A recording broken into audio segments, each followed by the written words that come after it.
Welcome to the City of Dayton's question and answer candidate. Candidate Mayor Dennis Fisher is with us now. Hi, Dennis. Hello.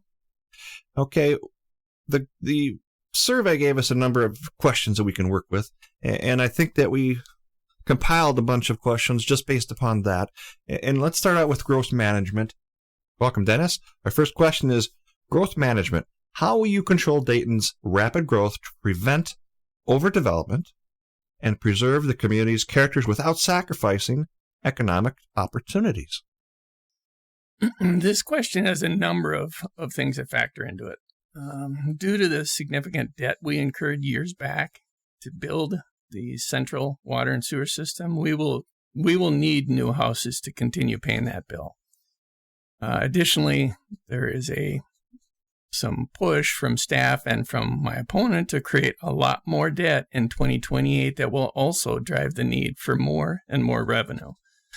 Dayton's rapid growth was slowed considerably by the recent market slowdown. Oddly enough, that slowdown put us at a pretty good rate that the city can handle, which looks like this year is going to be roughly 200. Last year was a little bit over 200. That's actually a pretty good rate. Prior rates were significantly higher, and I think that the city was in over its head with reviewing those, and it didn't provide as much oversight as I feel there should have been. I've been pushing that the city performs some late planning on larger tracts of land than what we typically see in a development. That way, what we can do is the land, if it's got some rough planning to it, we can actually point areas of the land to, say, ponding, parks. We can manage the entire tract better than individual chunks of land that we're seeing today. If we go that route, that should easily provide a way to control the quantity and the quality of these developments. Moving on to taxes then? Yeah. All right, in taxes, what specific steps will you take to reduce or prevent further tax increases while maintaining the city services we have? As always, I believe every expense that the city incurs needs to have good justification, and that includes, what the residents want. What I've seen over these past couple of years is what my opponent's opinion seems to be that if staff wants something, they should just get it because they're the experts. What he and I disagree with is that's the main reason the council exists in the first place, is to prioritize items in the budget and verify the value to the resident of that expense is worth the cost. Staff will always, it's like a negotiation. Staff will always ask for things they need and want. And my job as one of 5 council members is to make sure I'm convinced that the value for the residents is there before I vote to put something in that budget. So for the past few years, 3 of us have accepted that responsibility over the past few years, and it allowed us to take our notoriously high 54% tax rate, which by the way, put Dayton into the top 5% statewide for taxes per resident. Wow. So it allowed us to take that 54 down to 36, which is comparable to Champlin Rogers, where it's actually just slightly below. We did that while increasing the staff to resident ratio. In other words, the number of public works, police, fire. We actually increased that staff to resident ratio, which keeps services up, and we just shy of tripled the amount going to roads. So we were able to prioritize things and bring that rate down quite a bit.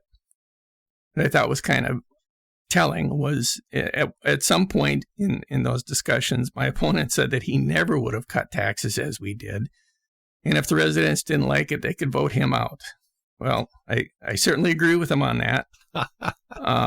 The residents need someone in there that will limit spending to what the residents want. And the recent survey that the city did made it clear that a majority of the residents want their taxes to be monitored and reduced where possible. And there's just no way that my opponent cares about that message. I have always felt that if the residents really don't want something, why are we pushing it? Absolutely. Move on to the next conversation? Yeah. Public safety. How do you plan to reduce crime and reckless driving, and what specific metrics will you use to measure successes and improving public safety? In the past, I'd say about 6 years, give or take, we've almost doubled our population with all the development. And Dayton's crime rate has actually stayed flat. That's not to say we don't have crime and it needs to be dealt with, but it hasn't increased and it's fairly low. The primary problem I'm hearing from residents is the driving. Speeding is by far the primary complaint, and it's everywhere. I live on Pineview, and it is sometimes like living next to a quarter-mile track. They get out of that four-way on South Diamond, and they stick their foot in it. It's one reason I tell my kids to stay off that road, but it's all over the city. The police chief has added more radar signs throughout the city, which I think help, because I noticed I'm more cognizant of what my speed is when I see that sign. But really, I think the other thing that can deterrent is having more police out there. And to that end, we've added more police over the past few years. Last year, we added 3. This year, we're adding 1, which I'm okay with. And as far as the fire side of public safety goes, when I first got on as mayor, we had no full-time firefighters. And 2 years ago, we made the chief full-time. Last year, there was a new full-time assistant chief added. So in 2 years, we've increased the fire department's general budget over 300%. This year, we're looking at possibly adding 2 additional full-time firefighters. That is primarily because it sounds like, and again, we still have to go through the numbers, what staff is saying is that we will get those 2 full-time firefighters for free because it'll cover costs elsewhere. And if that's actually the case, I'll support that.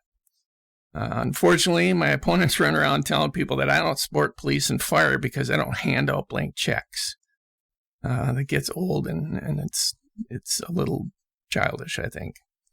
There are things, like I said, we look at things as to what the value is to the residents. So 2 of us, there was a fire study being pushed, and 2 of the council, including me, we didn't want to spend that $45,000. It was right around that number on another fire study because we had just done one about 3 years prior to that, and we were sure it's going to say the same thing. And my opponent and the department kind of implied if you don't support this study, you just don't care about public safety. And like I said, that gets old. And when it was finished, lo and behold, the study documentation was so embarrassing to staff that they quietly ignored the result. And we accepted that study, and there was no discussion whatsoever over it. It was a total waste of $45,000. Okay, moving on. Infrastructure. What immediate actions will you take to ensure Dayton's infrastructure and city services can be handled current and future growth without compromising the quality? I covered some of this earlier when we were talking about how to do developments to improve the development process so that we increase quality. As long as we continue keeping development to the south, and this is something that I've been pushing for the past couple of years, when we do development in the south, the infrastructure will just keep up with the growth. We have the ability to add it.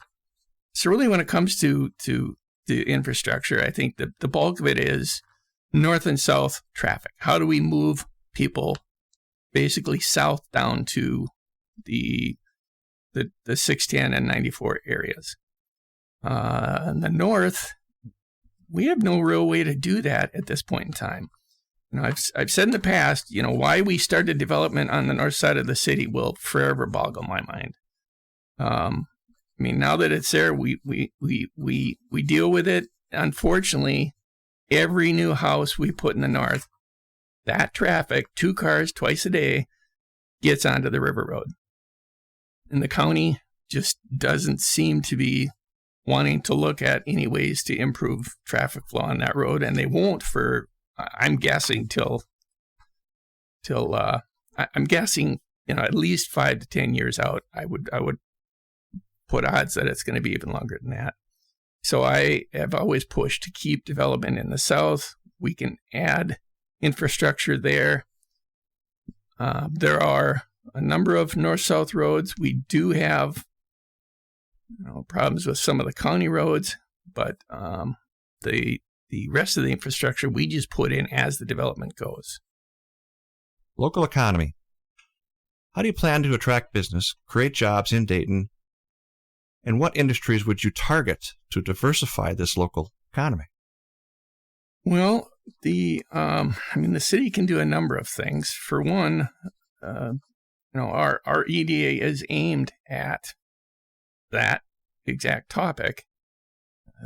One of the differences, again, between myself and my opponent is he would dissolve the EDA very quickly. He believes that the council should take that task on. I think the council has too many tasks as it is. And I think the EDA is there for that reason. So some of the things that cities can do, both in combination with their EDA and their body, the council body, is to, watch the regulation. If we look at something and there's some silliness that doesn't seem to make any sense, it needs to get yanked, or it needs to not go in. We need to keep our taxes reasonable because, those businesses pay that also, and provide areas in the city that allow businesses to come in. We don't have a lot of commercial areas. I think with this next comp plan, we will probably add a few more, even if they're smaller areas. They don't have to be large areas, but to get some sort of even a small grocery store or something to come in is helpful to that area. There are also tools, maybe with some of these larger areas, such as TIF. That is tax increment financing. It's kind of a complicated topic, but it really boils down to two things. You can collect property taxes from an area to, either give it back to the businesses, which I refer to as the bribery version of TIF, or you can take that money and pay for the infrastructure that the residents, that the city would be paying for otherwise. So to put in local roads to that TIF area, to me, that's a good use of TIF. It's a much easier way to manage that expenditure. And like I said, the bribery version of TIF I made when I first got on council. I voted for one of those. It would have passed regardless, but to this day, I regret doing that because I went back and looked, and there was really no justification for that. I just think if a business wants to come here, their money, their tax money, needs to be put to work for the city and not folded back into them. Over the past couple of years, we have been requested to do a few of those. One was an apartment complex on the south side of the freeway. They wanted that version of TIF that returns the money back to the company, and we said no. All 5 of us said no, and actually that version would have lasted, I think it was well over 20 years. So basically, that complex would have been there, using up city resources and not paying a dime in taxes. We couldn't swallow that, and so we did vote against that. Okay, next. Traffic and congestion. What concrete measures would you implement to address traffic congestion, unsafe driving, and how would you enforce these changes? Well, for one, traffic congestion is really fixed by having roads that can support the additional cars being added to that area. You can do some things such as turn lanes. You can rearrange some of the way traffic flows, but for the most part, you have to have the roads that support that level of traffic. And like I said before, the roads, the developments in the north, they're just going to continue to pile the cars onto the river road. We do not have, the only thing we can do with the river road, since it's a county road, is we can add turn lanes where appropriate, and we did that with Stevens Park. And we, at some point a few years back, did that with Cloquet, but it really doesn't help the backup at some of the areas that the additional traffic causes. It's just one more reason why I think we need to focus development in the south. We have a number of ways down in the south to move traffic towards 610 and freeways, 81. And to that end, we will also continue to apply pressure to the county to fix some of their messes down there. They've got, one at 81 and Territorial. They've got Fernbrook's a mess. Unfortunately, I think the only way to fix Fernbrook is probably a roundabout on Rush Creek. I think I'd prefer lights there, but the county has this allergy to lights. So I don't know. Like I said, we need to continue applying pressure to the county to, I think specifically, our Kevin Anderson, our representative on the commission. He needs to hear from everybody on how some of these. The county needs to step up and spend money in our area, and they've been hesitant to do so for a long time. Very long. Next subject? Yeah. Okay. Environmental concerns. How will you tackle Dayton's flooding, stormwater management, drinking water issues with a measurable long-term solution? Well, stormwater management, that's built into every sewer development that's created. And that's why you see these ponding mechanisms. I think up until, I want to say around 1990 or 2000, you didn't see ponds. You didn't see developments put in ponds. If you look at some of our older developments, they're just houses. Since then, there is a lot of engineering that goes into that. I have a couple engineering degrees, but I don't at all assume that I have a clue how water flows in the ground. And so we have a lot of engineering firms and people look at stormwater, and there are certainly a lot of protocols as to how to deal with stormwater. And we basically leave it up to those civil engineers to understand how to deal with that. Water management is just not as obvious as you would think. As far as the city water quality goes, the water that we provide to the residents, we have so far added a backup pump on both of our water systems. We have our central water system. We also have the Old Village water system. So we now have backups on those. The backup on the Old Village system is there and in place and functional. The one on the central system is close. So we have that covered as far as water, as far as keeping the quantity of water up there. As far as the water quality goes, Dayton water, no matter where you get it from, whether it's private wells or some of these, 400 feet city wells, is loaded with iron.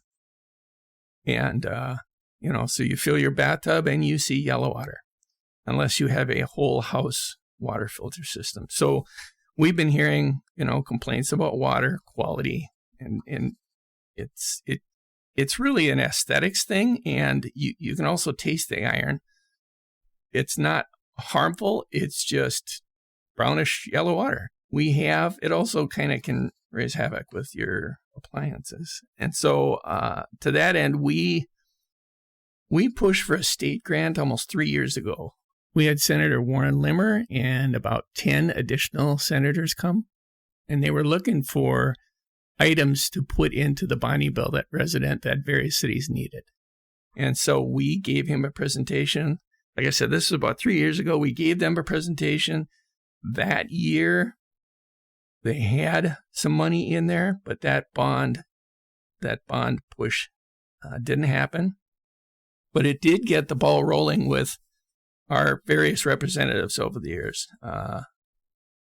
And so, recently in 2023, that push kind of came to a head where we got some about $1.75 million from the state, and I believe our EDA had some to do with that, but also the push from some of us.